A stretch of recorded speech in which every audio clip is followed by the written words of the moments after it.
So thank you very much for coming out, wrapping up. If you've been able to join the larger session, a really exciting, phenomenal set of discussions today in which Mike Savage basically laid out his research trajectory for his years post LSE Sociology Department. I don't feel like there's any kind of real retirement going on here, if that's even possible. So I'd like to thank you for joining us this evening as we talk about inequality in the 21st century.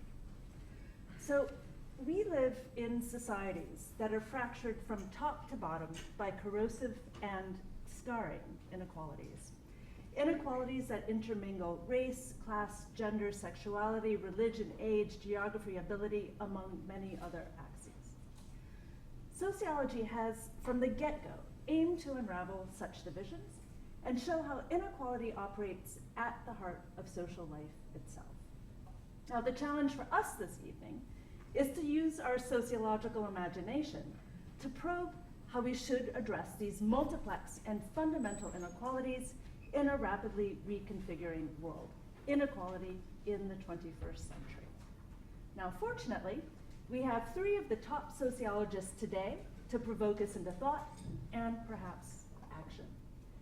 We have Gurminder Bhambra, who's a professor of historical sociology at the University of Sussex.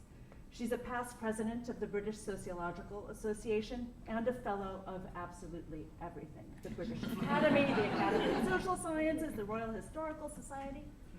And this is because for decades, Gurminder has been exposing how colonization, Eurocentrism, and strategic erasures have been built into not only how we understand modernity, if that's not enough, but also built into the discipline of sociology itself. And she's been fighting those intellectual battles against a very steep incline as well. Gurminder has written more than 10 books exploring and exposing these topics, and most recently completed a Leverhulme major research project on varieties of colonialism, varieties of empire. And she also puts these intellectual commitments into practice through projects like Connected Sociology. So go online, check it out, Connected Sociologies. It's a fantastic set of resources for developing educational curricula around decolonizing. Michèle Lamont is professor of sociology at Harvard University. You're welcome here anytime. She's also past president of the American Sociological Association and a member of all the academies. The American Academy of Arts and Sciences, the British Academy, the Royal Society of Canada, and so forth. Michèle has been a critical force in moving cultural sociology from the margins to become one of the central pillars of the discipline. She's redefined how we understand inclusion and social worth by revealing how boundary making, morality, and emotional worlds are core to our social lives and core to the persistent reproduction of inequality. She's authored more than a dozen books on everything from neoliberalization, emotions, recognition, stigma, judgment, race, class, gender, health, and social knowledge. And her next one, which we're eagerly waiting, is on recognition globally. And Mike Savage. Now, we've heard so much today about his exceptional intellectual contributions, but Mike is also an exceptional colleague. So while Mike was writing his 20-plus discipline-defining books, he somehow always had time for the most important people around, particularly students. Mike was a phenomenal mentor. Undergraduates flocked to his classes. Postgraduates and early career scholars knew that there was both an open door and a big tent with him. He would connect them to people, bring them to events, offer not only incisive feedback on the work, but also that crucial backstop of support when needed. But if you really want to know about the soul of a person, you need to talk to the professional service staff of any department. And doing that, all you hear is glowing praise. So Mike, as head of department, did so much to reestablish LSE Sociology as one of the leading departments in the UK. His vision was for a center, and every part of this is important, a center for critical post-national sociology, addressing key social challenges, and committed to theoretically informed empirical research. And Mike built that. He drew out clusters around economic sociology, urban sociology, inequalities, and politics and human rights that continue to define our department and are key issues in the world today. Mike built a thriving research culture with research seminars, in-papers and progress groups, support with external grant applications. He brought the British Journal of Sociology into the department. He reformed the promotions and faculty recruitment system. He built the framework for our PhD program. This year is the 10th anniversary of the master's degree in inequalities that Mike set up, and has been producing hundreds of graduates, more chances for Mike to be an excellent mentor. And he co-founded the International Inequalities Institute, unmatched in the world, and has done so much since to keep it going, all while writing over 20 books with impact beyond sociology.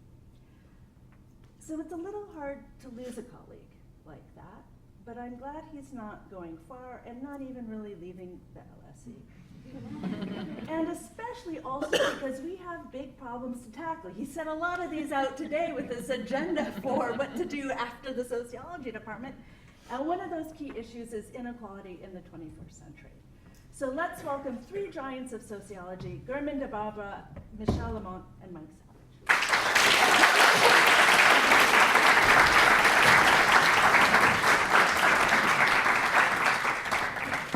Well, thank you for that wonderful introduction. Thank you for coming on a Friday night. You know, it's been a long day and a long week, so I really value it. And it's been an amazing day for those of you who've been at the earlier sessions where we've been reflecting on history, methods, whatever, class, race, gender, and more of that to come. So we haven't finished yet. What I want to try and do is very, very quickly. I'm not going to give a formal paper as such, just to offer some reflections, partly about the trajectory of my work, so excuse the introspection. I don't normally like to kind of be too self-indulgent, but I'll make 5 minutes of exceptions here. But then really, more importantly, I think to kind of reflect upon how in this very difficult year, 2025, which each year seems to be getting worse, isn't it, than the one before in recent times, how do we think sociologically about how we go forward? We can bask in how bad things are. That doesn't really get us that far, actually. We need to think about how we can try and construct some resources. So I'll offer some comments, very discursive. Really looking forward to Michèle and Gurminder's reflections too. Here are 5 of the books, which I've been involved with, many with colleagues. And it's come up a lot in the earlier conversation today about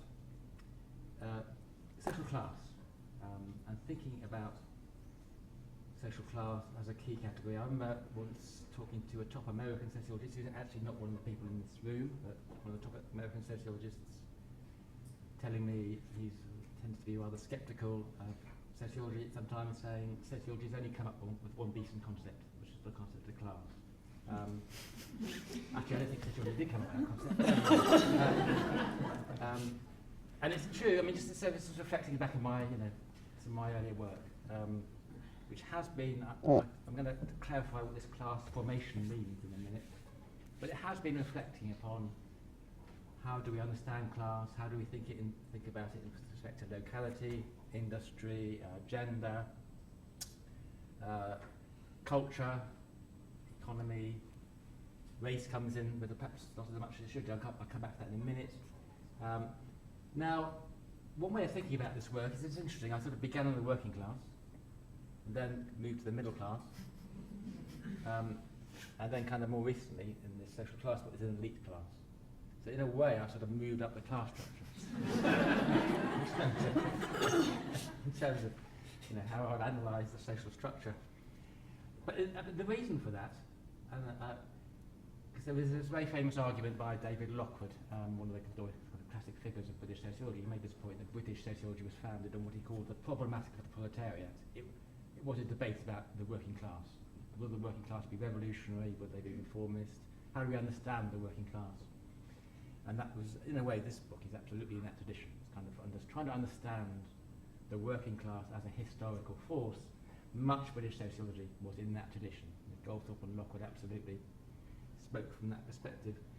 But that, as on this book cover, there we have a picture of some factories in Preston which no longer exist. This world has gone. That world of that industrial, male, white, manual working class is no longer a key feature of British society, as of pretty much any other society. So one positive way of reading these books is in a way I try to kind of modernise, inverted commas, class analysis by moving up to where the power and the domination was. Who are the historical actors of the 21st century? They increasingly became people with resources. They became middle class. They became very interested in middle class people in these two books, and also elites. And in a way, that's a way of modernising class analysis to think about. We need to kind of take the gaze away from people without power at the bottom, if you like, the subaltern voices, to look at the people with power and think about how they operate, how they're formed, how they become historically effective, powerful. But in the more recent book, 2021, which is the book I wrote, really, in a way, the way to read this book is as a kind of reflection on being director of the International Inequalities Institute at the LSE. It's a kind of, well, I was not working with sociologists, I was working with a kind of multidisciplinary team. And the way I picked a book, mostly, is kind of not abandoning, but leaving one side class. Saying let's kind of decenter class, really, completely, and think about something called an inequality paradigm. Let's start sociology from thinking about inequality issues rather than our favourite concepts which we've been honing over the years. And I wanted to reflect upon how successful was that move. Okay, this is what I want to talk about. Was that a good move or not? I'm going to try and qualify, actually, some of that argument that was a useful way to go. But let me just set out the logic. But first I want to talk about class, because there's a really important issue which I would see myself as very much defending what I call the class formation tradition. And our historians in the room will know this is a very strong reference to Edward Thompson's Making English Working Class and much of the historical argument. Why does class matter? Why do we care about class? We don't care about class because it's a box. You fit into a box. You're a middle class person or a working class person. You care about class. This is absolutely Thompson's argument, because classes make society. They make history. And that's why we're interested in this. We're not interested in the way which social scientists on the whole tend to do, which is default to measurement, which is, which box are you? Are you lower middle class, upper class? Now, of course, as some of you will know, if you know my work, I have played those games too, those measurement games. I won't comment on how successful those moves were, but looking back now, we have so much of British sociology and indeed global sociology has been about, which is the best class schema. And perhaps that's been useful, but it's also come at a big cost, I think, because the issue of measurement has become the focus. Measurement is important, don't get me wrong, I'm not against measurement, far from it, but it's measurement to do something, measurement to understand something rather than measurement for its own sake. So I really want to kind of place the issue of historical agency. How do groups of any kind, class, racial groups, age groups, become important and shape history? That's what we need to think in 2025. And here, and the way to understand that is what groups are mobilising to shift the nature of production, distribution, exchange. And this is kind of quite a Marxist way of putting it, which is where that tradition comes from. That's why Marx thinks class matters, because classes make history. But, as I was saying, I got more sceptical of, not sceptical is too long, but I wanted to bracket out what are sort of problems of class analysis. And we've had this discussion today. For those of you at the earlier discussion, these issues have popped up quite regularly. Let's just quickly reiterate them. That old model of the industrial, white, male, working class, based on particular occupations, factory workers, coal miners and all that, really, that's what I began working on a long time ago, but that is not the world we're living in the 21st century. But then, secondly, is a more analytical point, and again, it's been discussed a lot today. Once you start talking about class in certain kind of abstract terms, you can't help but distinguish it from things like gender and race, and then you get the issue of intersectionality. But the danger is always you're seeing classes somehow different from gender rather than they're intermeshed. So if you start to abstract class, you miss the kind of inherent intersectionality between those things. And you can go into lots of arguments about how these things interrelate, but it's not clear that's a very productive set of issues, other than it just reproduces tensions around how to understand it. Thirdly, so I was very inspired by Pierre Bourdieu. I think he gave us a language. Bourdieu himself, quite influenced by that Thompson formation tradition. Bourdieu does not believe really in class either. For him, he's a bit sceptical of the concept of class. He's much more interested in groups of different kinds. And he was really important in saying, let's think not about the subaltern classes, the working classes. Let's think about how forms of domination are constructed by powerful groups. And famously, it's not just about economic aspects; it's about cultural aspects and social aspects. Hence, the economic and social and cultural capital. But that's great, and that's hugely influential on me. But the increasing worry I had with that argument is that class analysis begin in Thompson's terms by recognising the power of subaltern voices. The danger going too far in the Bourdieu direction is you forget about subaltern voices because they're kind of disempowered, and you instead kind of authorise elites, and you end up with this kind of sociology which takes you back to where this thing began, which is sort of spending too much time thinking about powerful people. So I remain hugely inspired by Bourdieu. The way that current of work moved had its problems. That's why I became interested in what I called the inequality paradigm in the 2021 book. Let me just spell out why it's attractive to me and why I try and argue that. But basically, it was kind of partly a manifesto for saying social scientists should get out of their silos. We shouldn't worry about if you're a sociologist or an economist or a political scientist. We should recognise inequality as an issue which we can work on together. Looking back, that's a bit naive. Looking back, the silos remain in place and we haven't been able to shift them very much. But it's still a nice idea, I think. But there was a real question too that I've always believed that social science is about also the interaction with the campaigning world, the public world, the world of change. And the inequality paradigm did pick up on some really important research by economists, mostly actually, on the 1%, so the famous, Piketty et al. Arguments about the 99% versus the 1%. That was based upon really state-of-the-art economics. And then you saw it going into the streets. It's actually being mobilised in social movements. Wow, social scientists are actually not just constructing power and governance, they're actually creating resources which are being used by social movements. That was really inspiring. I thought, well, this is exactly the way we want to go.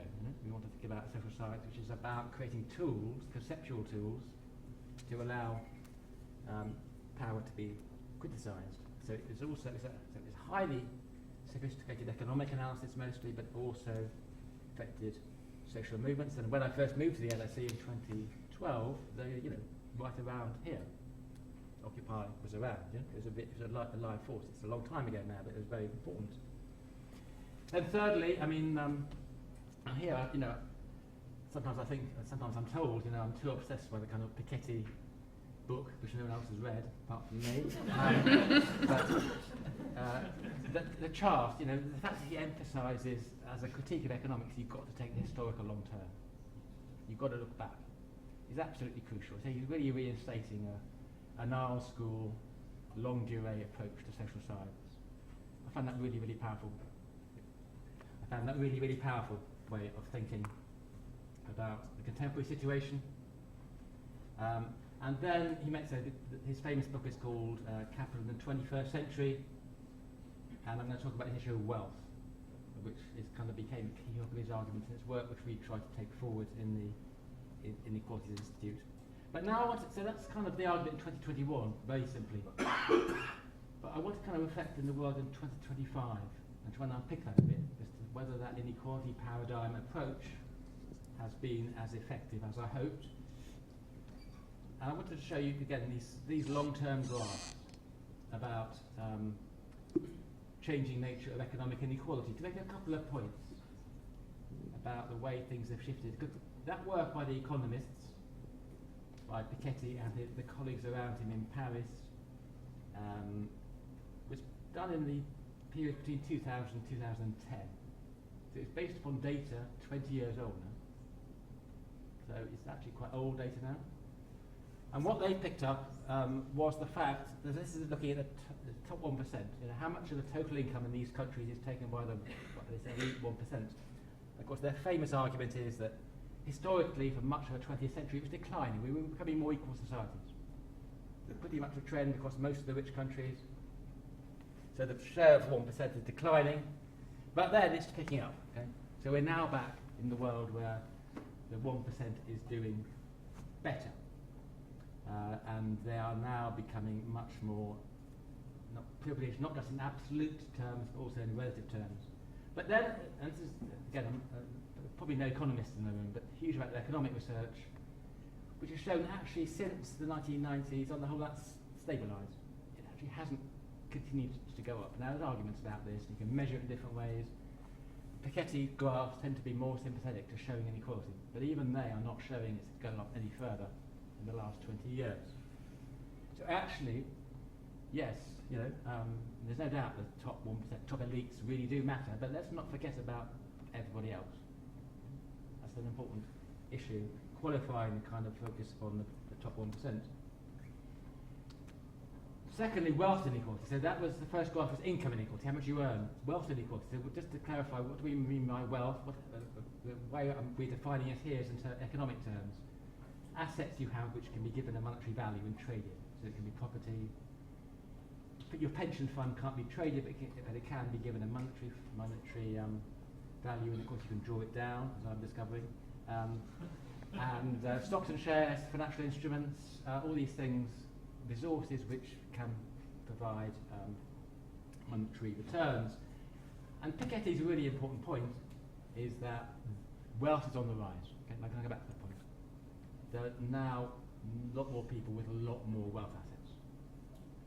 But, this is sometimes people don't always realise this, actually wealth inequality, although it's extremely high, has not actually gone up very much.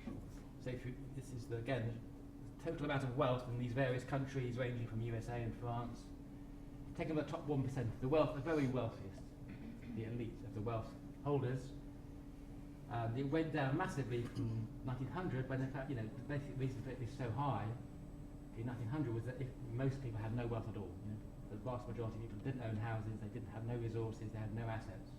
So the few people who did took the lion's share. This is the age of the aristocracy and the classic ascriptive elite.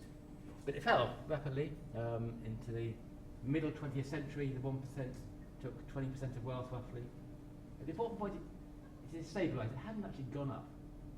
So it's not as if it's still incredibly high, that 1% of people take 20% of the wealth, but it's actually not risen that much.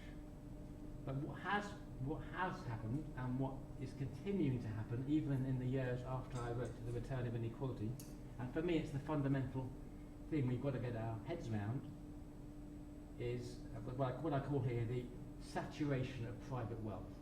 It's to say we live in societies now, and this is measured in Piketty's favourite terms of what he calls the wealth to income ratio. So he's putting it as a ratio. So 750 means if you set the index of economic, the amount of money running around in the economy is 100, 750 means it's 7.5 times more money wrapped up in assets.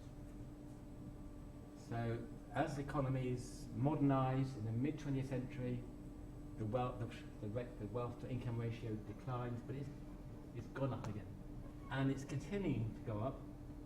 It's actually gone down the last couple of years, looking at this end of this graph, but it's continued to go up really almost exponentially.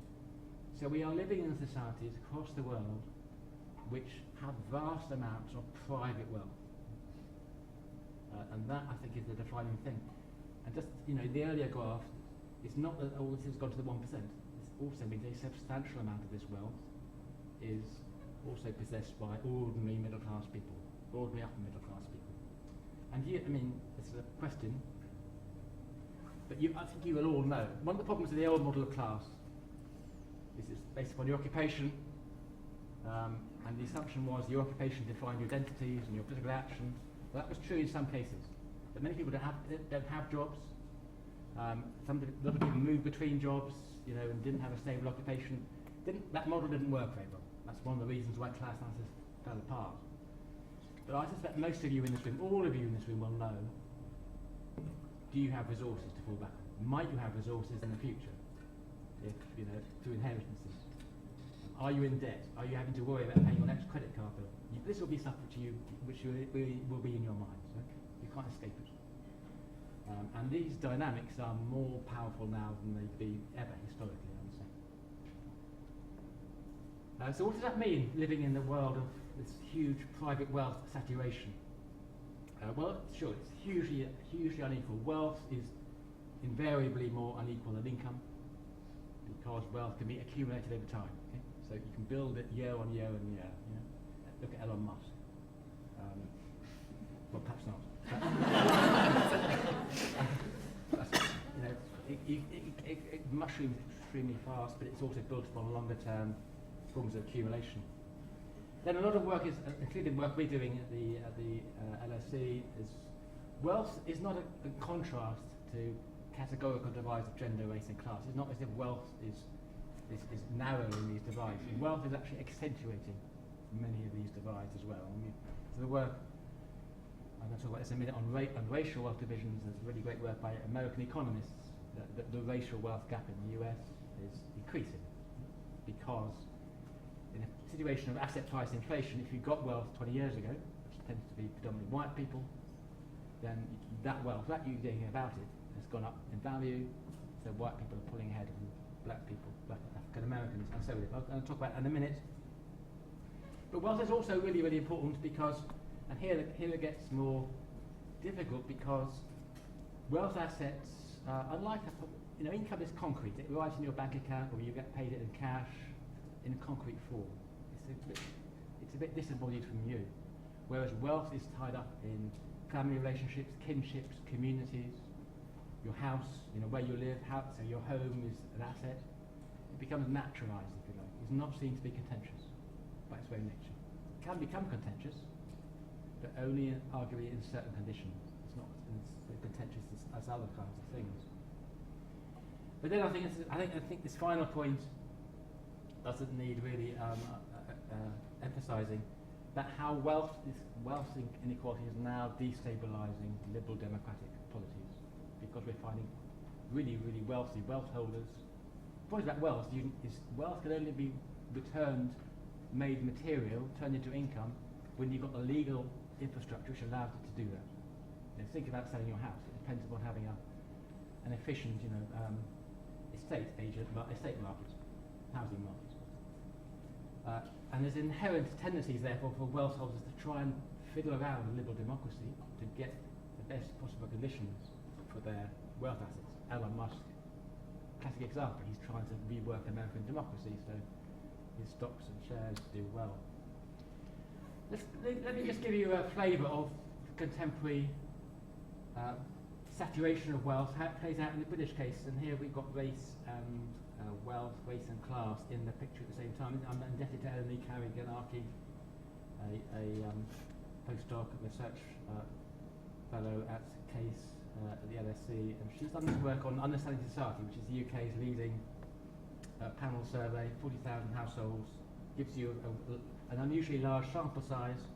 And what she's done is she's taken different ethnic groups, and she's taken the bottom 5% of those, bottom 10%. So as you work across this graph on the x-axis, you can see each of these groups broken down by the position and distribution.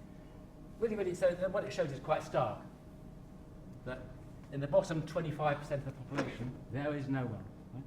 So if you think about this massive rise in wealth, you see not a very large number of people in the UK, as in most countries, have seen none of that. So when people feel disillusioned and fed up and they're not have no advantages, well, there's a reason for that, which is they have genuinely not benefited from the booming of private assets. When you get to the 50%, these are people in the middle of the distribution. So we're not talking about people on the absolute breadline. We're just talking about average people now. Well, if you're white, British, or Indian Asian, you have you've now got a significant amount of wealth. Very likely to be the value of your own occupied house in this case. But actually, if you're Bangladeshi, Black Caribbean, Black African, even then you have no wealth at all. So it's only in the middle group this big divide, and then it's only when you get to the top 25% of the population that you begin to see significant amounts of wealth. This is really important because all our policy discussion is focused upon these people with some wealth.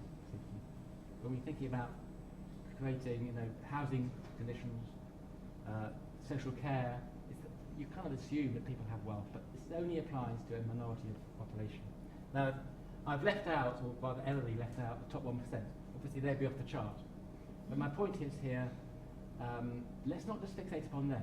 Let's also let's also think about people who are in the privileged upper middle classes and middle classes who are also beneficiaries of this saturation by private wealth. It's what Piketty calls the patrimonial middle class. They're really important players. There are clearly many people in this room, with me. And this is really a significant force to reckon with. I'm going to run out of time. 2 minutes. Yes. Okay. It's your day, Mike. So, where does this lead to? So in a way what I'm saying is we need to kind of actually take the dial back a bit from thinking about inequality as if the charts by economists give us the answer to our problems. Charts by the economists tell us a lot, but they're not enough.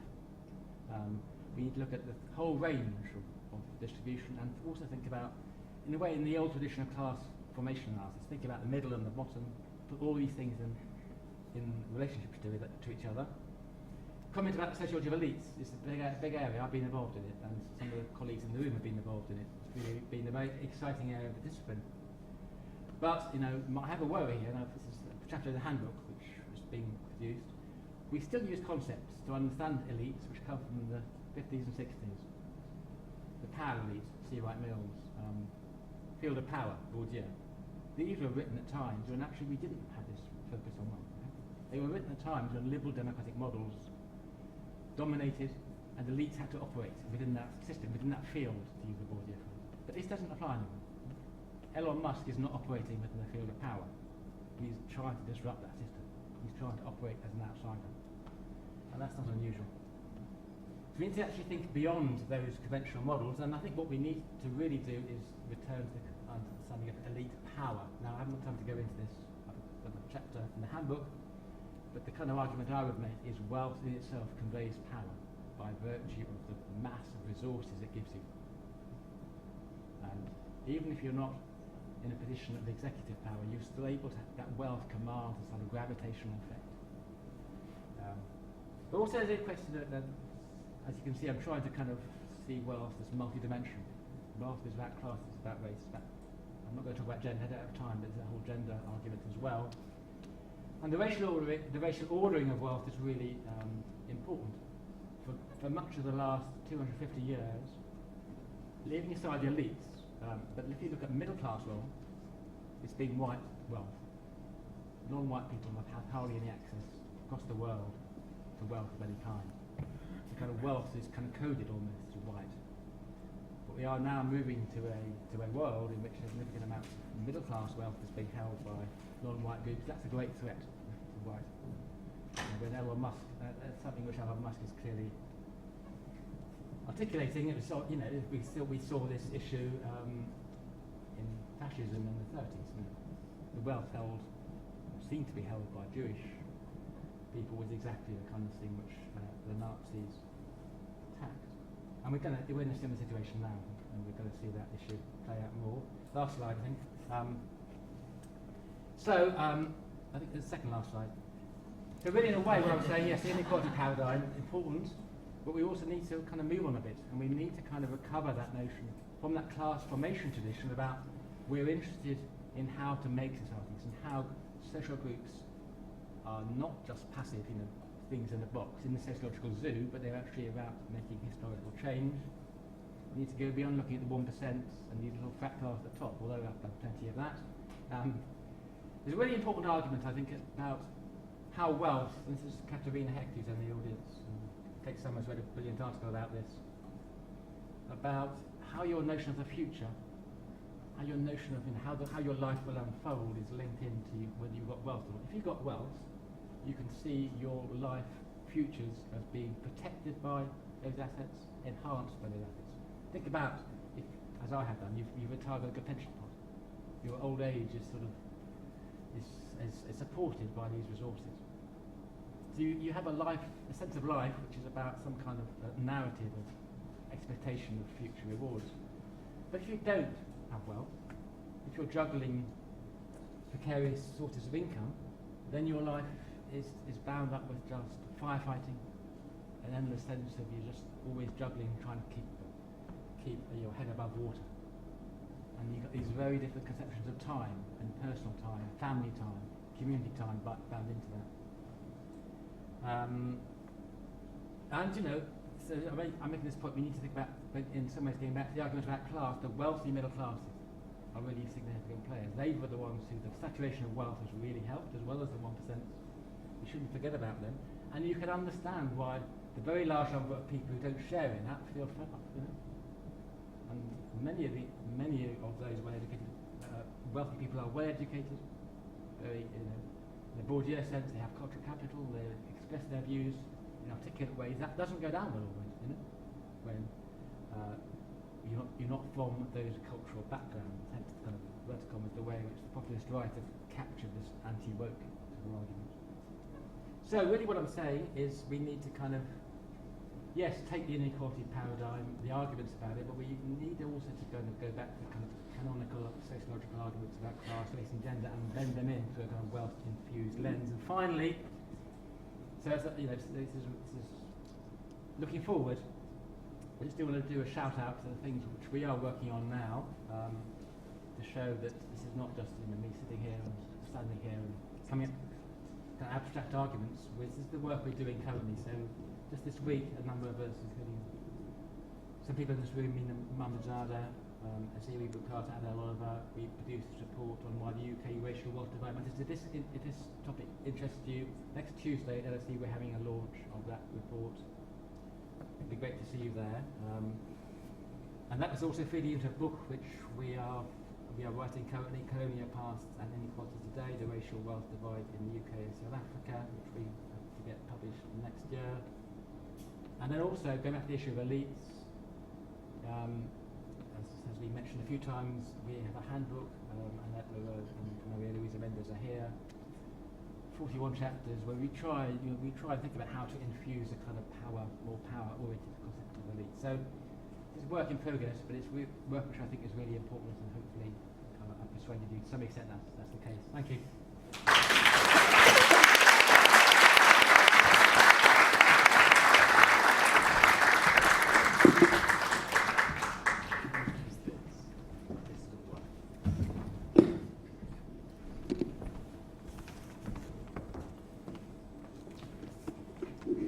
Was really terrific, Mike. I'm glad you took all the time you needed. It's your day.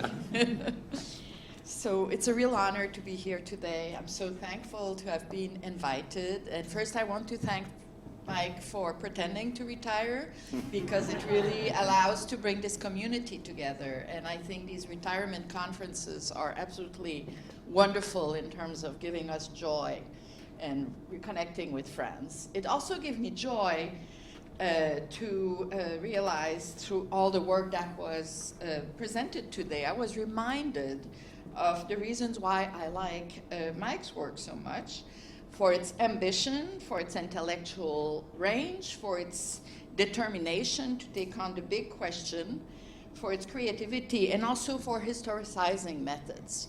So I find it very exciting. Thank you. The one downside is he writes so much.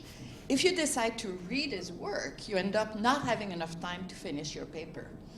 So I had in mind to give you something more ambitious than what I will do, because you see, this is a really ambitious title, Reconceptualizing Working Class Formation. And I have a nugget of an idea, but it's not fully developed, but you will see how it unfolds. And that's why I'm going to present in part, material that some of you have heard already, and actually that I presented in this very room a few months ago. So, but you will see there's also new material at the end. I'm in the process of doing a project, which we call the Two Manchester Project, with Andrew Miles, who's here, and also Hilary Pilkington. I was invited at the University of Manchester, was there for 3 months with the Leverhulme Fellowship. And when I was there, 2 years ago, we decided to do a comparison of Manchester, New Hampshire, and Manchester, UK. And then there's a postdoc in Finland who said, Tampere is the Manchester of Finland. Can I join your project? So now it's a project of the three Manchester.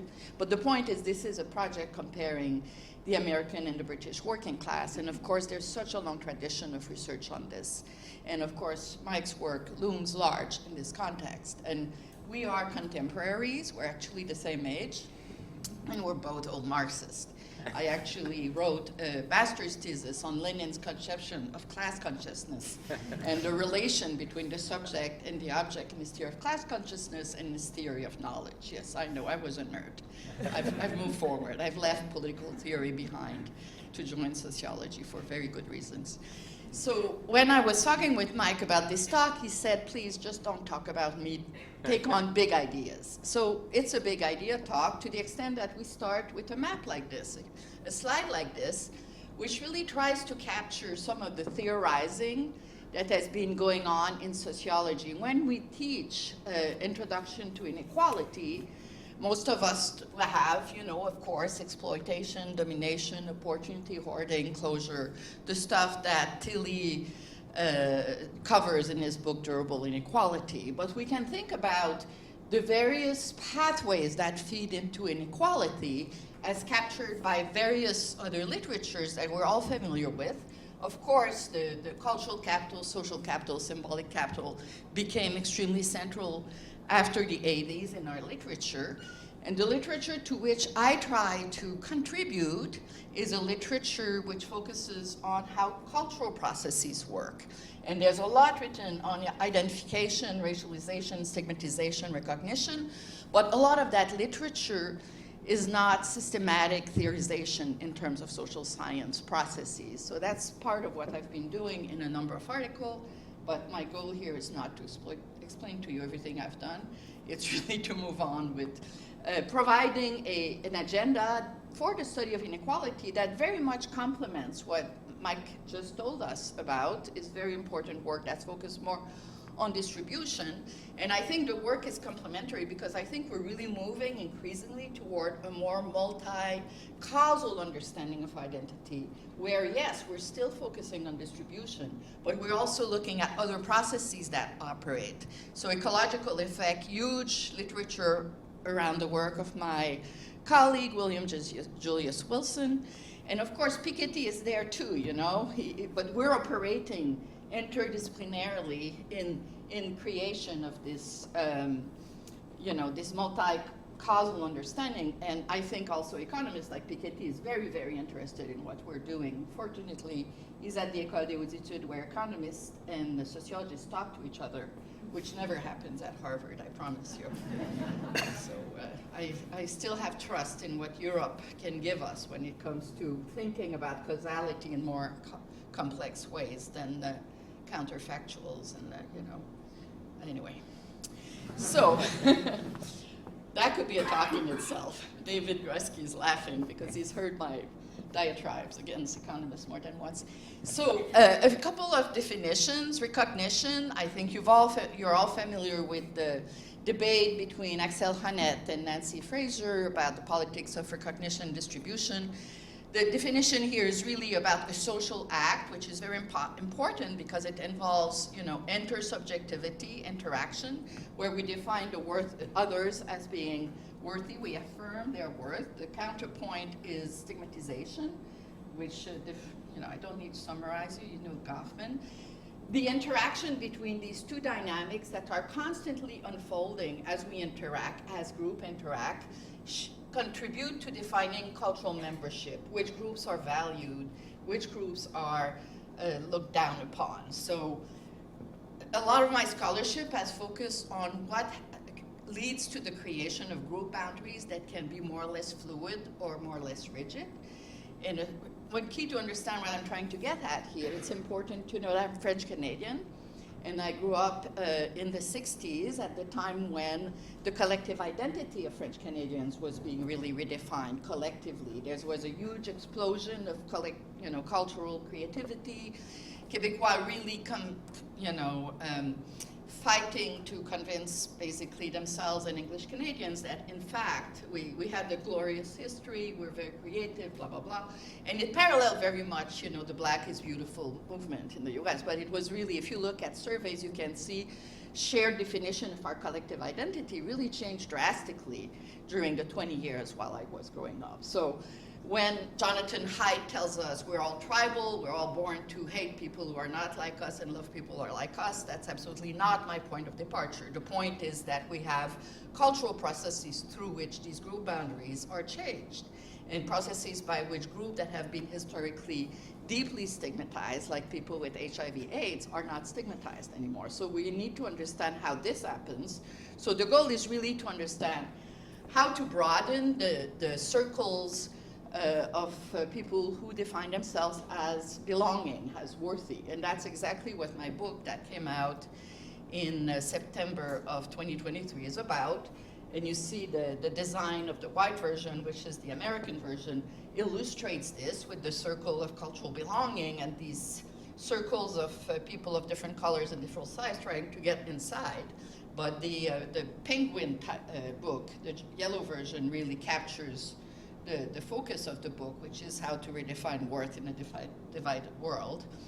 And this question of how to think inequality through recognition is partly important now because we have had an explosion of various social movements which are all engaging in recognition claims that are made by groups that feel stigmatized, that feel that they are at the margin, and they're claiming, you know, their place under the sun. And that's the case, of course, for the MAGA movement as well, which is embracing nationalism as a way to gain recognition.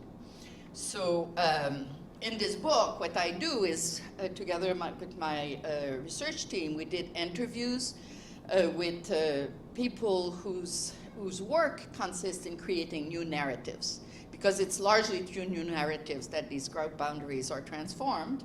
So the person with the white t-shirt is Zachary Drucker, who was working on the show Transparent. And when I interviewed J.L. Soloway, who was the creator of this show, they explained to me, I created that show to make trans people less abhorrent, more understandable. So many of the people we interviewed, their work is very much oriented toward doing this, and it's happening everywhere. And we did these interviews during the pandemic, so many people were available for interviews. We're extremely lucky. We're able to interview a lot of people who are extremely influential, such as a woman who was then the global vice president for Netflix, who decided to diffuse Black Panthers to Africa and India. And she told me, my goal, this is very important because it allows young people of color to see heroes that are actually black and brown. So it's really a book about the transformation of narratives which allow people to imagine alternative futures. And that's partly important in the context. The book is largely in the US, but there's a lot of examples from around the world. But in the context is one of the poly-crisis, you know, where the American dream is very much in crisis after 2008. Millennials could not buy, you know, houses. We really had problems imagining a future that was, you know, positive, huge mental health crisis, death by despair. That's the context in which I decided to write this book.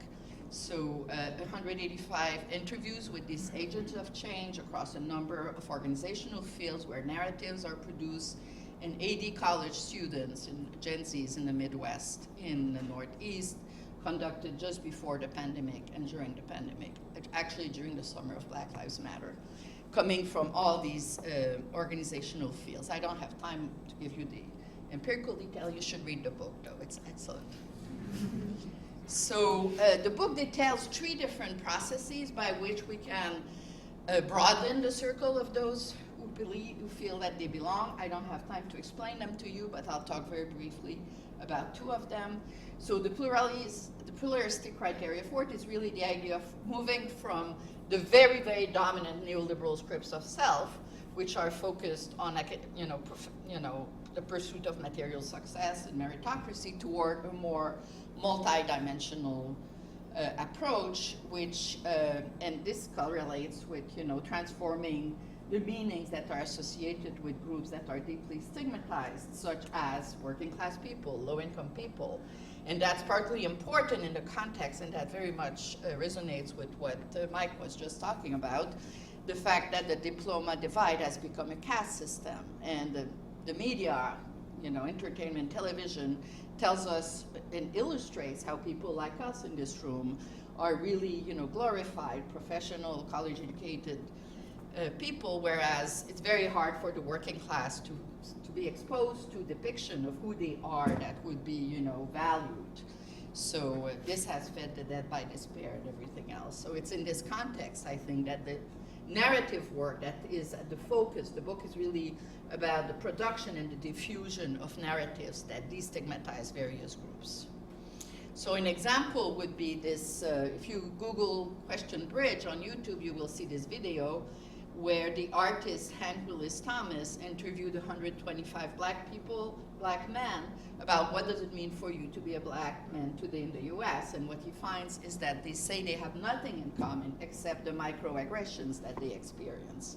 But what's really important about this example is that he joined forces with a philanthropy called Campaign for Black Male Achievement that took this video and diffused it in over 2,000 high schools and community college and community centers where there were discussions around this, with very much the goal of engaging people in this, discussion about basically challenging, stigma and stereotypes.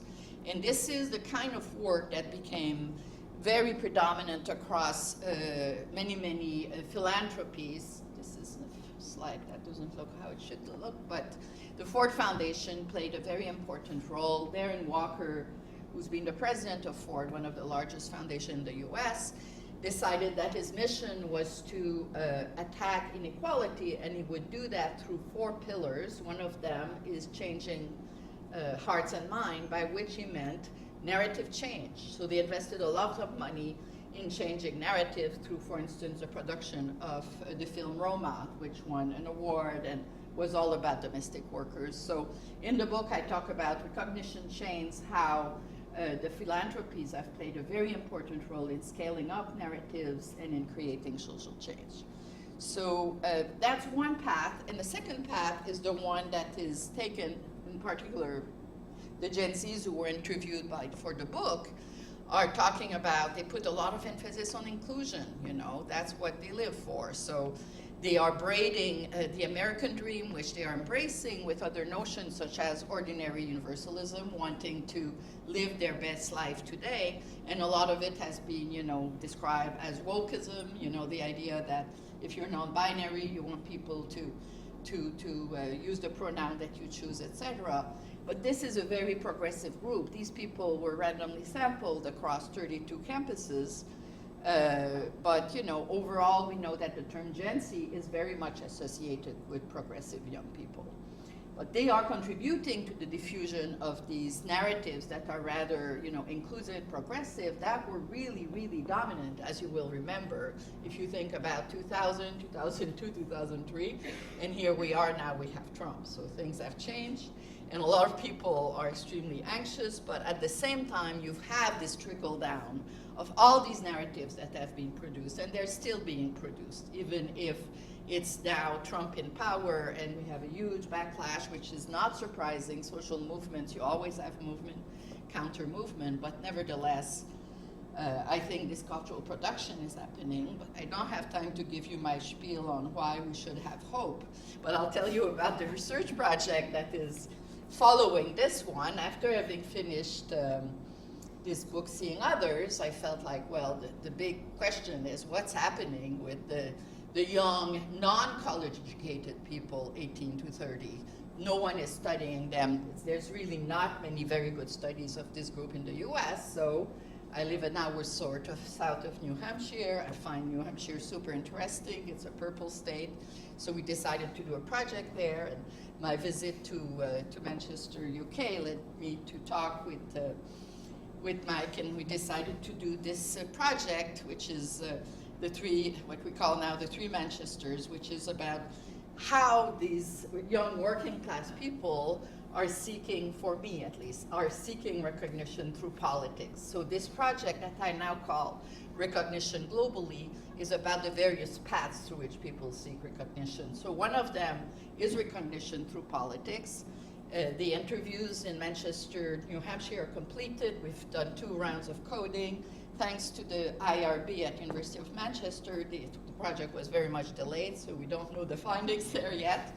I cannot talk to you about this, but I'll tell you about some of the findings in Manchester. And then there are different other parts of the project, like comparing how indigenous people, where I grew up, and in Micronesia. I won't get into this, it's too much, but basically it's going to be a global book that takes various case studies and brings them together. So that's why I was excited today to hear about critical case studies. So what are we doing in the two Manchesters? So this is Manchester, New Hampshire, an hour north of Boston. You can see all these red brick buildings. And the question we ask is really, okay, there's various paths that they can take, you know. Some of them can embrace the MAGA movement as a way to feel valued, just the way that Trump, I did a few years ago a paper that actually came out in the British Journal of Sociology, where we did a content analysis of the 73 presidential speeches that Trump gave in 2016, and we showed that in these speeches he was really courting the working class and telling them, you're downwardly mobile, you're a victim of globalization, you're a victim of immigration, and I'm gonna save you. And a lot of what he's been doing ever since is the same thing. Tell them, in the context of a scarcity of resources, we just need to give to people like us and push everyone out. We don't take care of Ukraine, we don't take care of Gaza, we don't take care of immigrants, we just make sure that all the resources come to us. So we wanted to, the interviews we conducted were conducted between May and December of 2024, so largely during the campaign. And we were able to, it was very difficult. Guess what? They don't want to be interviewed anymore. It was extremely difficult to get respondents, and it's not only because our research came from Harvard. I think everyone who's now doing research on the working class is experiencing enormous difficulty for very good reasons. And we're partly interested in the non-voters because a great many, and the low information voters, and that's the big mystery. You know, a lot of the people many people have explained Trump's victory by the fact that people who typically don't vote decided to vote because the Democrats were not recognizing the problem with inflation and the price of eggs, right? So we really want to focus on this group, but really identify. But we also have questions that are really tied to Mike Savage's agenda, which is, for instance, the relationship with place identity. Our interviews so far suggest that they don't know anything about the history of Manchester, New Hampshire at all. And I think that's also what we're finding in the case of Manchester, UK. So the question of the history of the places, which is really why we decided to, you know, two cities that have very important working class history, what's left of it anyway. We find this is not. So, and then Manchester, UK, similar questions. And what we're finding, and here I know that Sally Hillhurst, who is a student here, wrote a paper on corruption. We find something very similar. You ask them, what are the words you associate with politics? It's all about moral boundary work against the upper half. So this leads me to one of my last slides. I'm so good, I might not. Which is really about boundary work and the concept, the groupness of the working class in the two countries and how it is structured very differently. In the US, we find that they draw very strong boundaries toward people below, weak boundaries toward people above. You ask them, do you define yourself? How do you define yourself in terms of class? What's a social class? What's the working class? Do you belong to a union? What's a union? They literally don't have any class language to talk about themselves anymore, yet they embrace symbolic citizenship through the American Dream. So we can say that their sense of linked fate is extremely weak, and it is not connected with place identity. And those are the various paths through which they will seek recognition. I'm sorry for this slide, I don't know what happened. So some of them believe that they will get recognition through inclusion. Most of those people are, you know, embracing the Democratic Party, but they are LGBTQI, people of color. They very much tie this to their personal identity.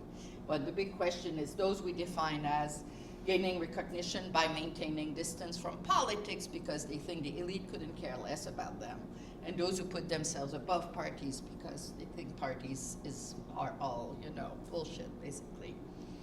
So at the end of the day, this question of the alternative approach to group class formation would really have to, you see at the top of this slide, that is a little bit a problem, you can see the Marxist approach to class formation that I took while reading Mike's work, again, refreshing with the book that he wrote with Andy Miles, Relation to Means of Production, Productive Force, really the traditional Marxist approach. I'm thinking there's another way to think about class formation that would have to do with how they construct their sense of groupness and recognition. So I think this is an agenda that can really be pursued, you know, through a very different framework than one based in, you know, productive forces and relations of production. But I'm not there yet. I will be there at some point.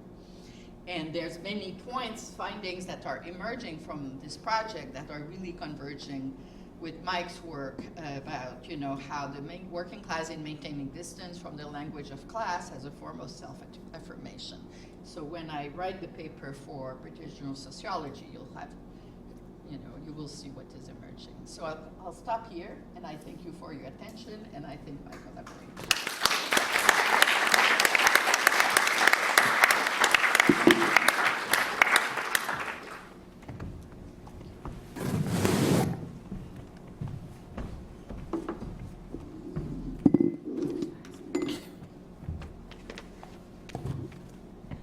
So, thank you so much. It's really quite hard to go after the both of you and the whole day that we've had so far together. It's been an incredibly rich day, and I think with the talk that I'm going to do, it will hopefully return us to some of the themes from the very first session, which were about the relationship between history and sociology. But I wanted just to thank Mike initially, and also to acknowledge him for his generosity, because I was surprised to be invited to be part of this panel and part of this day, because I've never been a student of Mike's, I've never been mentored by Mike's, I've not done a postdoc with him, and I've never written with him. I think the first time that I met Mike in person was that I invited him to come to a session at the British Sociological Association conference to answer questions about his book, Identities and Social Change, and particularly to ask him questions about what the place of race was within that book. And I think a lot of our communication since then has often been me questioning him. So I just want to acknowledge your generosity in inviting me to come and be part of this, given that our communications have been in that vein of sort of thinking about how to extend the boundaries of the work that's been done. Now, in his presentation just now, Mike has really helpfully set out the trajectory of his thinking from class to inequality. And we might think of this a little bit in terms of a shift a shift in emphasis from labor, which we could understand as the distribution of income through employment, to capital, perhaps understood as the appropriation, accumulation, and distribution of wealth. And inequality as well as class matters because it carries the weight of history with it, as the subtitle to Mike's book set out. And as I said at a book launch for Mike's book a few years ago, his focus on recognizing the role of the past in determining contemporary inequalities sets his book apart from much of the other literature on global inequality. And he really does take seriously the global entanglements that are central to the production and reproduction of inequality across the world. Now, it's clear from his own research that the accumulation of wealth within Europe has not been due simply to the endeavors of Europeans themselves, but is a consequence of their depredations across the globe through processes of dispossession, extraction, and appropriation, including colonial taxation, which I mentioned a little bit earlier in the day.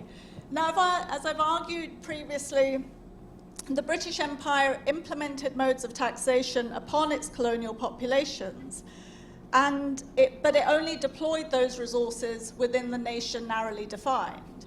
And so in that sense, you have this sense of extraction, but you have no reciprocity in terms of what the taxes are to be used for.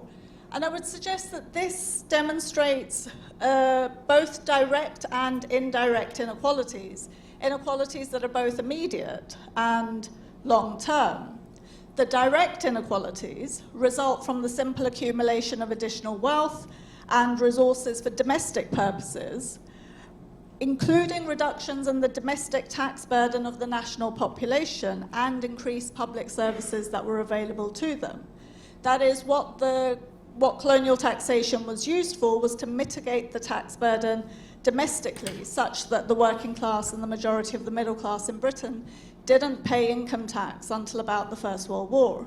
Now, colonial subjects in India had been paying it since 1860, but they were excluded from any redistribution of that wealth, even during periods of catastrophic famine, which were produced and intensified by those processes of colonial taxation.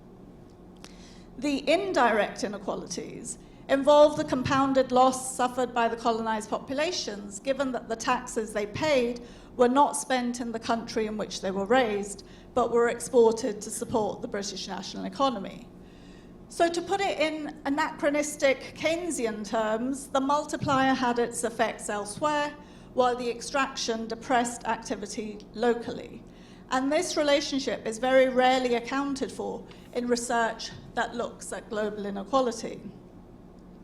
Further, the end of empire in the middle of the 20th century didn't really bring an end to the legacies of its social structures, which are essentially those of a historical and now global system of private property.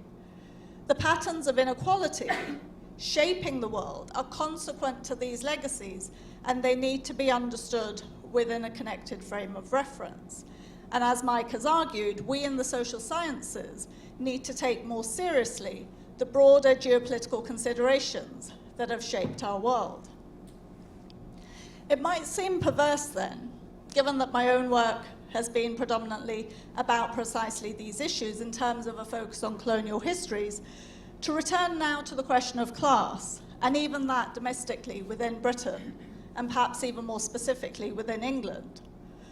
But what I'd like to do is instead of simply moving from class to global inequality, examine the formation of class through the colonial histories that make up that global inequality. So much of the work on class, as indicated by Mike's own back catalogue, and as we've discussed briefly today, has been related to issues of class formation, drawing perhaps most pertinently on the work of Edward Thompson in his Making of the English Working Class. Following Mike's own shift to then also looking at the wealthy, I'd like to follow suit, and to do so historically. Recent work that I've been doing has been for a project titled The Making of the English Landowning Class, and it's to this that I now turn.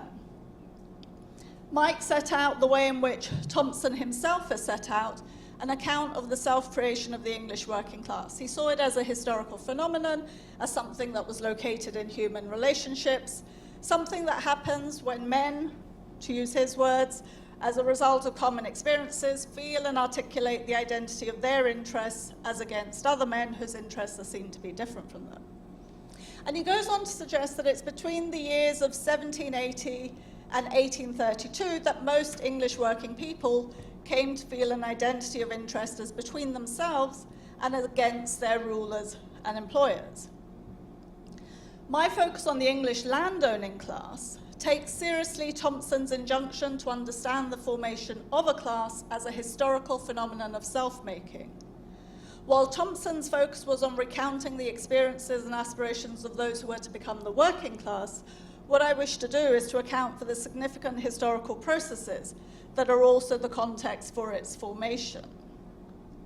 And I should just say at this point that the longer project that this short paper is a part of, I actually start the analysis with the Norman Conquest, but I've only got 20 minutes, so I'm jumping ahead.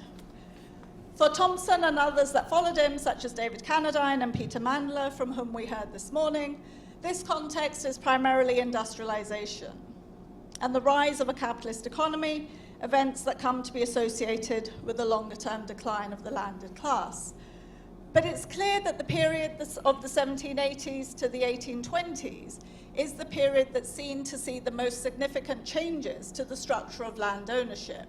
And it's these changes that are seen to result in what Canadine calls the making of the British upper class. Now, these changes are associated with the demographic crisis, where he says that many ancient families died out in the male line and marriages came to consolidate often distant land holdings. Where there were no relatives to inherit, he suggests that estates were put on the market and were made available to men of wealth who were able and willing to buy. Now, the question is, in part, who were these men of wealth? They're primarily associated with commerce and industry, although there are scattered references to nabobs, and reference to often distant land holdings does suggest that scholars are aware of colonialism, even if it's not regarded as significant. And so this period of the 1780s to 1820s, which is often associated with the American War of Independence, the conflicts with France, and the Industrial Revolution, I would like to argue needs to be broadened in its geographical scope. This is the period in which you had the battles of Plassey and Buxar, after which the British East India Company consolidated its military and political power in Bengal, Bihar, and Orissa, including by the 1760s the right to taxation from the population of the 30 million who inhabited these states. So this is a period of quite significant movement of wealth from India to Britain, not simply in terms of official company profits and their taxation of colonial subjects, but also of private wealth, howsoever obtained. And it's this wealth that I suggest that needs to be taken into serious consideration when we begin to talk about the transformation of the structure of land ownership in England. The principle of primogeniture here, something that's been in place since the time of the Norman conquest, means that land, and with it wealth, status, and political power, remained concentrated in the hands of a very small group of individuals. In contrast with elites across much of the European continent, the English elite, as Canadine sets out, was exceptionally difficult to get into, and landed resources were almost invariably necessary. This was so not least because the passage of Acts of Parliament as required by enclosure, and it's, so you needed to have land in order to be able to sit in Parliament, and you needed to sit in Parliament in order to sort of pass the Acts of Enclosure in the early period, which took common rights to the use of land away from the majority of the people. So how were people to get land? If you have the principle of primogeniture, it means that only the eldest son can inherit, second and third sons can't inherit, and so there has to be something else for them to do. From the 17th century, what they end up doing is going quite significantly into forms of overseas trade, which are also funded and supported by these families. Now, from the 17th century onwards, a significant amount of wealth does begin to be made, but that wealth really pales into insignificance when we begin to look at the amount of wealth that's accrued in the late 18th century. This is the period when the term nabob actually comes about. It's a corruption of the word nawab, which means prince, thus indicating the Indian origins of that wealth.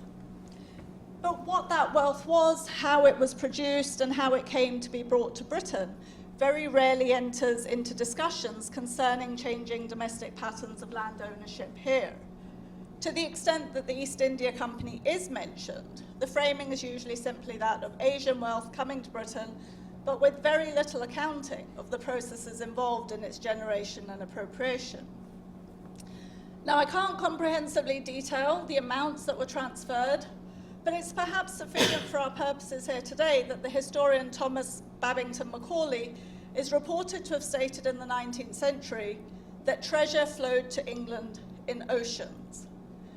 In the early days of the East India Company, there was employment in trade, and there were profits to be made from the activities of trade, both formal, that is under the aegis of the East India Company, but also through private trade, what was called privateering or profiteering. The formalization of company rule in the late 18th century meant that, as P.J. Marshall sets out, sporadic plundering by a few was eventually superseded by the regular siphoning off of a considerable part of these resources to the many in the form of salaries. Further, the right to collect tax on behalf of the Mughal emperor soon turned into the right to the revenue itself, collected as private wealth. From taking £2 million across a decade in gifts, the East India Company by the 1790s was collecting around £3 million annually in taxation from colonial populations. As the East India Company exponentially increased its wealth, so the British state also sought to establish its own claims to that wealth. From 1767 onwards, the East India Company was required to pay an annual tribute of £400,000 from its colonial tax revenue to the British state. This money was used to reduce the amount of land tax paid by the English landowning class by 25%, thereby reinforcing their private wealth. So there's a very long relationship between the taxes of colonized populations being used to reduce the taxes of the domestic elite. For a more detailed account of colonial drain from India, I would point you to the work of the economist Utsa Patnaik, who in 2017 calculated that 45 trillion was taken from India across 2 centuries of British rule. A significant proportion of that wealth was taken by private individuals, who used it to buy their way into the landowning class here in Britain. From 1760 to 1870, 4,000 Acts of Parliament transformed 7 million acres of common land, about a fifth of all land in England, into enclosed land. And so what I would suggest is that colonial wealth is central to the broadening out of England's landowning elite. There have only ever been 2 relatively full surveys of land ownership within Britain. The first was the Domesday Book in 1086, when William the Conqueror wanted to know who held what land. And what that demonstrated was that about 250 Norman barons held land in England.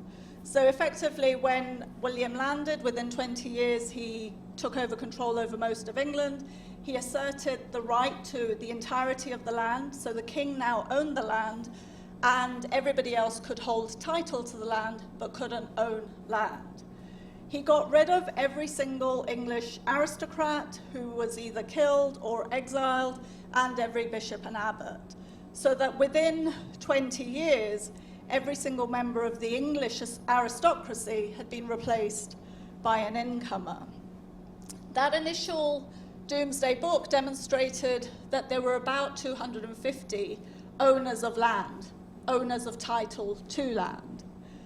The next time an official survey was done in England, it wasn't until the 1870s, what came to be published as the Return of the Owners of Land.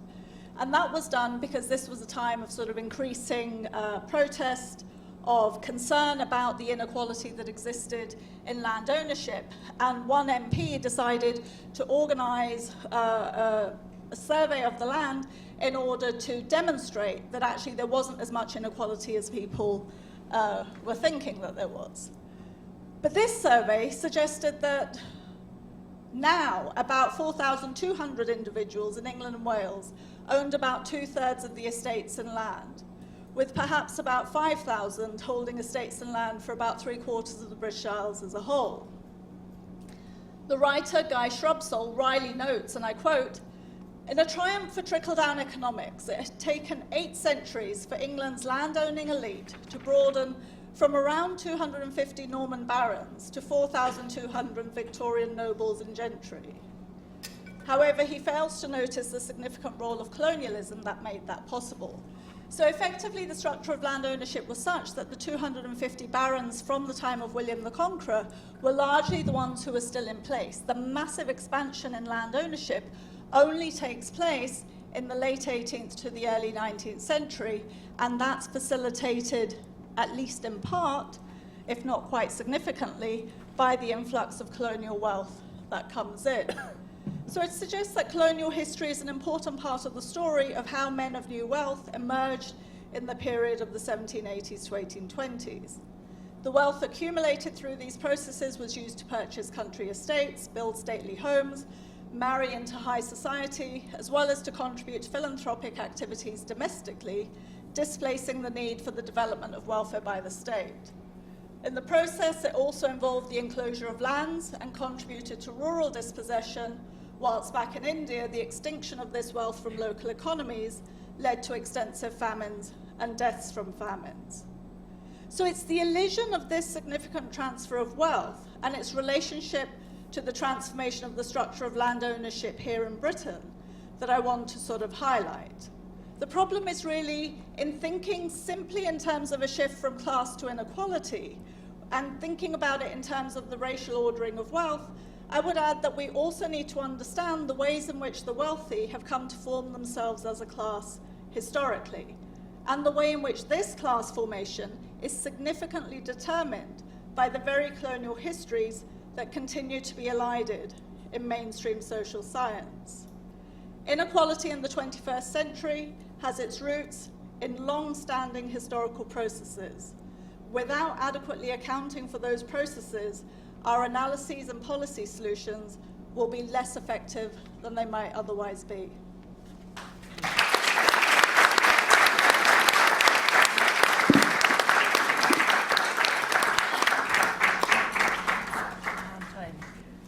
So thanks very much. Thanks so much, very much to our speakers for some fabulous provocations. We've got very little time, although I do think they let us in a little late, so maybe we can get 5 minutes. And there is a reception afterwards where you can really ask your questions. But shall we take a set of questions from the audience? And then give each of our speakers a minute? Or am I keeping you all from a drinks reception on the 6th floor? 1, 2.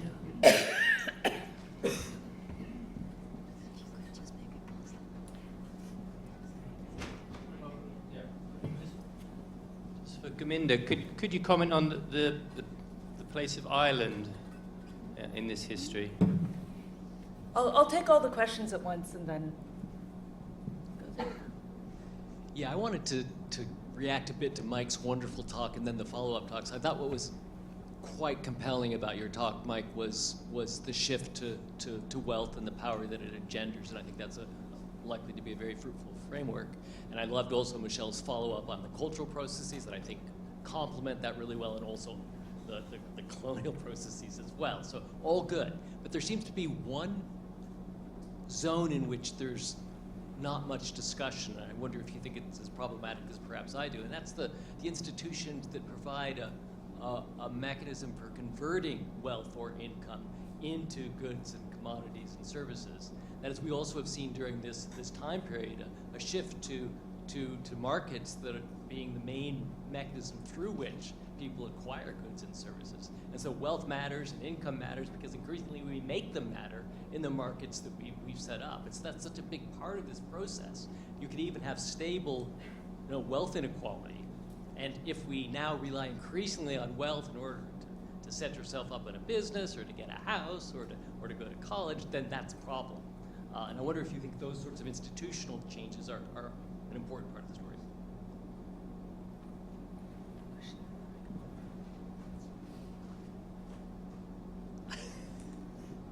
Thank you. So this is mainly related to Mike's presentation. And what would you say makes a group of people part of the elite class? Because obviously right-wing politicians these days designate intellectuals and educated people as the elite, even though they have the most wealth and power in the world at this time. So what would you say makes people part of the elite class?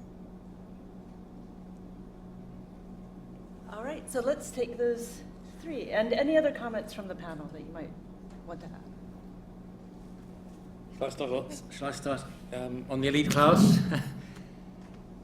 So look, I mean, this I think is an absolutely tricky question because the word elite is bandied around extremely varied ways by extremely different kinds of scholars. So in the Great British Class Survey, if to go back to that example, we had this big web survey and we talked about an elite class. That was actually 6% of people, right? That's several million people in the UK. And really we were using the word elite there to capture people with lots and lots of privileges. So I would now go back from that. I would now kind of, this is my rethinking about class, how we think about class. I just think that's too expansive. The classical tradition of thinking about elites, kind of Italian, well, mind you, that tradition often talk about the top 10%. Du Bois talked about talented tenths. But early sociologists had this thing about the tenths. But leaving it aside, the kind of the classical elite tradition thought about elites as having executive power, decision-making power. Then you've got a question about, well, how far do you extend that, you know? Obviously, you can talk about prime ministers and stuff, heads of state, chief executives, but then, you know, how does the director of the LSE, president of the LSE, is they party elite? And I think that's where there is considerable uncertainty. So I actually think if you look at the great scholarship around the sociology of elites, everyone has a slightly different approach to it. And that's a kind of conceptual and measurement issue, which I think is an issue. I think returning to the question of power is really important. When we think about, well, if we decide elites have power, then we approach it in different ways. We always think about what does it mean to have power? How much wealth do you need to have power, for instance, and then you get a measurement from that. But I would prefer, it's kind of interesting here, Gurminder's numbers, you know, is it a few hundred, 200 was it, and then 4,000?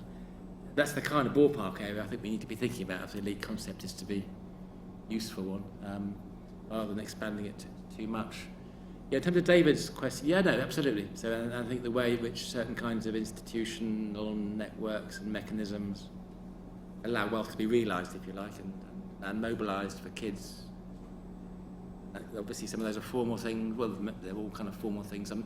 Katerina Pistor's Code of Capital, for those of you who know that book, is a really, really important, I think, statement about, you know, wealth doesn't exist as a sort of bubble. I mean, it exists through various codifications, legal codifications, and the precise nature of those is really, really important. I mean, Gurminder's points about the British eccentricities is very much about things like leasehold and all the odd ways in which the British hold land, which are actually quite unusual, and they matter. And the same applies now. But I also, as I was thinking, David, and again, thinking about Gurminder's long-term historical perspective, this is something I often ask about students, you know. So, you know, Marx talks about, you know, primitive accumulation, a moment in time when he was talking about land enclosure, the peasants get stripped off, and that allows the networks to cycles of accumulation to happen. And Gurminder talks about the colonial East India Company in a similar kind of way. I think, you know, do we need to think about the role of digital extraction as in a similar kind of way? What has happened in the last 25 years is our social networks, which until recently belonged to us, you know, we decided who to talk to, and no one could really know what we were talking about very much. But they're now absolutely controlled by big tech. That's arguably a historical process, a really quick one. You know, it's really happened really fast. A bit like, you know, you saw with the East India Company, which I don't think we've really got our heads around. And if you look at the powerful global elites who are swinging their weight around, literally, I mean, they have that kind of genesis.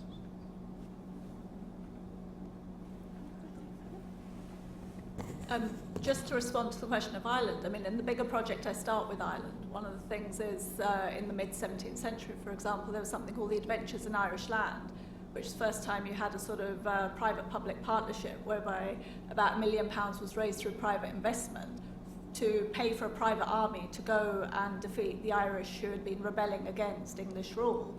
And what they got in return for it was the land of the defeated rebels. And so you see the way in which colonisation of land in Ireland is the beginning of a process that is then also consequential to banking practices. So mortgages emerge in the process of colonisation because land in England was owned by the king.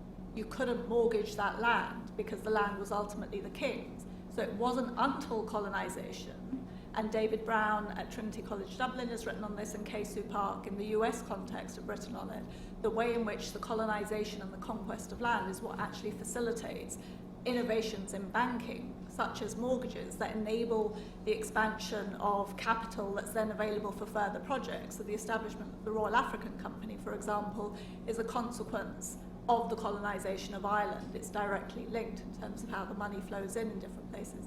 So Ireland's a central part of the story. Today I was focusing on India, in part because it's the amount of wealth that comes in that period from about the 1760s to the 1850s And that's the period in which you have the most number, so there's about 5,000 acts of enclosure that occur across the time that you have acts of enclosure, and 4,000 of them occur in that period when this money is coming in. And so I'm just interested in that relationship and trying to sort of think through what it means. Fantastic. Well, it's been an incredibly productive day in which I feel like we've just had a massive research agenda set out before us for some time now, down to, data extraction. But I'd like to thank our speakers tonight, Michèle and Gurminder, and I think thinking about what probably everybody in the room is thinking right now, which is just one big thank you, Mike.